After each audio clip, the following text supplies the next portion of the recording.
Dampak pandemi corona membuat seluruh sektor dunia usaha anjlok. Melambatnya roda perekonomian yang membuat daya beli menurun menjadi penyebab industri properti lesu. Bahkan dalam jangka waktu 3 bulan anjlok hingga 60%. Setelah sempat melambat selama 2 tahun terakhir, properti sempat bangkit di awal kuartal pertama tahun ini.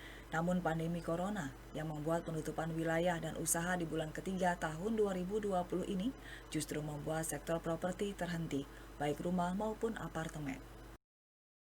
CEO PT Cipta Pilar Persada selaku pengembang Cordova Edupartment, J.E. Robiantono menyebutkan, sejak pandemi COVID-19 terjadi di Indonesia, penjualan properti mengalami penurunan karena banyak calon pembeli ataupun investor melakukan penundaan transaksi.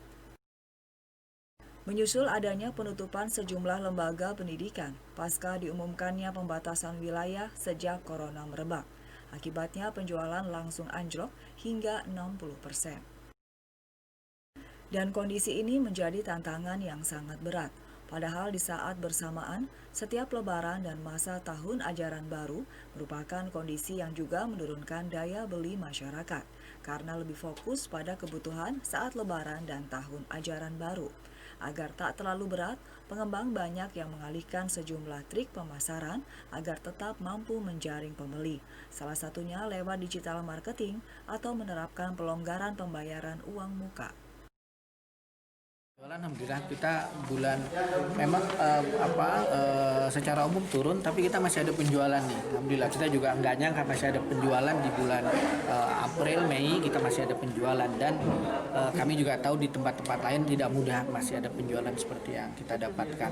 Dan tentu ini alhamdulillah effort dari teman-teman sekalian dengan memanfaatkan medsos ya, kita Instagram, Facebook, bahkan kita dengan konsep yang baru, dengan cara pembayaran yang baru, dan ini ternyata direspon oleh pasar. Dan terlepas dari secara umum pasti seluruh properti di Indonesia menurun. Kalau di Cordova sendiri turunnya sampai berapa, Pak? Kita tuh turunnya penjualan kita bisa sampai 60%. Ya, 60%. Itu dibanding tahun lalu. Dibandingkan ya, kalau kita acu per bulan ya, kalau acu per bulan. Tapi dengan ada penjualan itu masih ada yang merespon lah. Kalau kita masih ada penjualan sampai sekitar 6-7 miliar kan, masih artinya daya beli masyarakat di kondisi Covid ini masih tinggi. Kalau lihat hampir semua pengembang melakukan dan sudah kita lakukan, pengembang yang lainnya tentu memanfaatkan medsos. Ya, itu sudah jelas memanfaatkan medsos, kita panggil konsultan untuk membuat konten-konten yang menarik, lebih mengedukasi. Kemudian karena kita tahu segmennya adalah para mahasiswa, segmen end user ya. Saat ini dari total 655 unit apartemen di Cordova, baru ada 30 hingga 45 penghuni yang menempati, dan sudah 70 unit FI serah terimakan kepada konsumen.